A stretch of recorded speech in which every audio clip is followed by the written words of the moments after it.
And despite the marine layer, the spring harvest is already coming in for Santa Barbara Senior Living Community. And if you live nearby, you can garden there too. And News Channel reporter John Palmentary joins us live. And John, folks of all ages are taking part.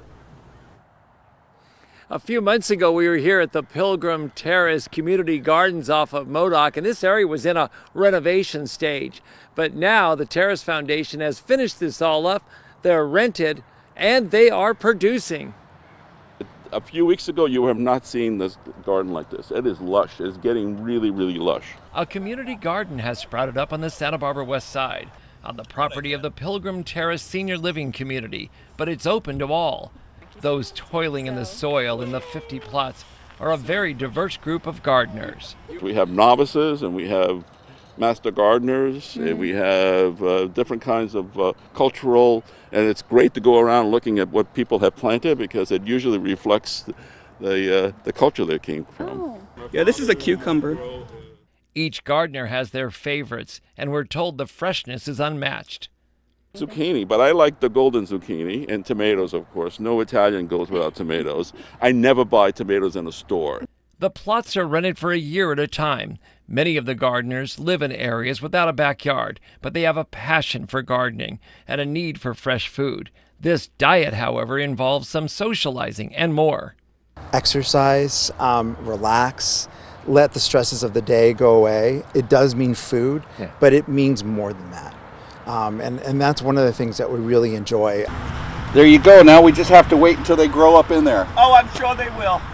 It didn't take long after the rains for the gardeners to move in and start planting their seeds, and already they're starting to harvest, and there's quite the bounty. Many of them got in here, moved the soil around, and now we have this beautiful garden. It is beyond what we expected.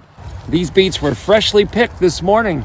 Nearby, the Terrace Foundation has its on-site farm and is growing food for the daily meals. The staff here also helps out with the community garden plots with advice and mulch, and it makes a difference. And it produces and produces.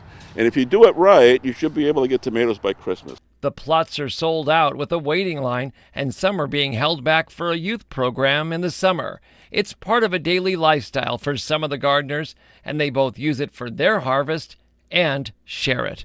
To me, it's a religious experience, gardening. It's the best you can do. You're connected with everything. You see kids, you see elderly, you see people with disabilities, you see the community really coming together, and it just really warms your heart. And then what goes next, we'll find out.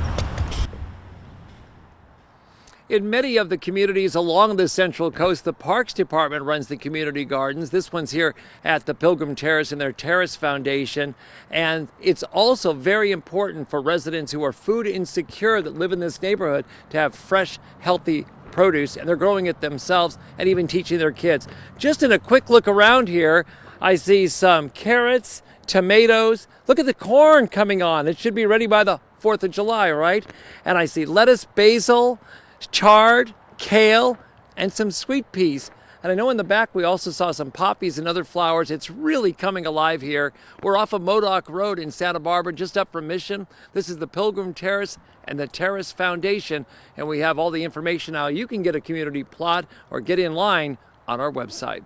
Reporting live in Santa Barbara, I'm News Channel reporter John Palmentary. All right, and some of it's taller than you. What a beautiful garden. Thank you, John. Thanks, John. Highway 1 at Rocky Creek slip